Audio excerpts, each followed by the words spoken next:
आइए समझते हैं। दीपांशु भंडारी मेरे साथ। गुड मॉर्निंग दीप। गुड मॉर्निंग आशीष। बिल्कुल अच्छा मूड माहौल है। आपने देखा पिछले हफ्ता शानदार रहा, ½ % का रेट कट आया, नए रिकॉर्ड्स हमारे बाज़ारों में बने हैं, ग्लोबल मार्केट्स में बने हैं, अमेरिकी बाज़ारों में भी बने हैं। तो उस लिहाज से देखें तो बहुत ही बढ़िया संकेत आपको आते हुए दिख रहे हैं ग्लोबल बाज़ारों से। ओवर द वीकेंड कोई ऐसी बड़ी खबर भी नहीं आई है, कोई ऐसा बड़ा ट्रिगर भी नहीं आया है जिसकी वजह से चिंता आपको आती हुई दिखे।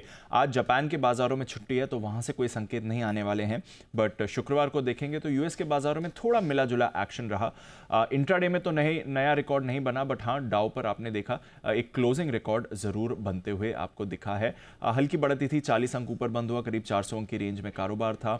S&P 500 और नैस्डैक में हल्की मुनाफा वसूली थी। स्मॉल कैप्स में थोड़ी ज़्यादा मुनाफा वसूली थी क्योंकि पिछले हफ्ते यहाँ पर बड़ी रैली आई थी, तो करीब 1% नीचे आपका रसल 2000 था।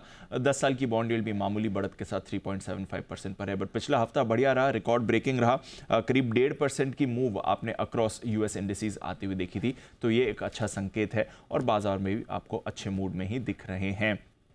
यूरोप की बात करें तो यहाँ पर फ्राइडे का सेशन खराब था, करीब 1 से 1.5% नीचे आपको यूरोप के बाजार फ्राइडे को बंद होते हुए दिखे हैं। कच्चा तेल $75 के पास है, थोड़ी यहाँ पर मूव आई है। आपने देखा था 10 सितंबर को करीब 2.5 साल के निचले स्तर पर था, $69 पर था ब्रेंट से, वहाँ से हल्की बढ़त करके अब $75 पर आ गया, तो थोड़ा बाउंस बैक वहाँ पर रहा है। सोना 2640 के पास मजबूत है, नए रिकॉर्ड्स यहाँ पर आपको लगातार पिछले कुछ दिनों से बनते हुए दिख रहे हैं, बट अदरवाइज कोई ऐसे खास संकेत इस समय कमोडिटी बाजार से भी नहीं है।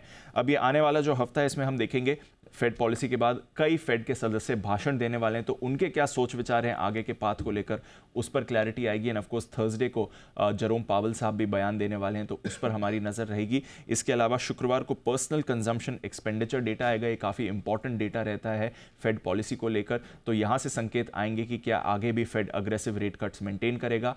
एंड यूएस के Q2 GDP और साथ ही नए घरों की बिक्री के आंकड़े भी आने वाले हैं, तो उस पर भी नजर रहेगी। बट नेट ग्लोबल बाजारों से अच्छे संकेत ही दिख रहे हैं।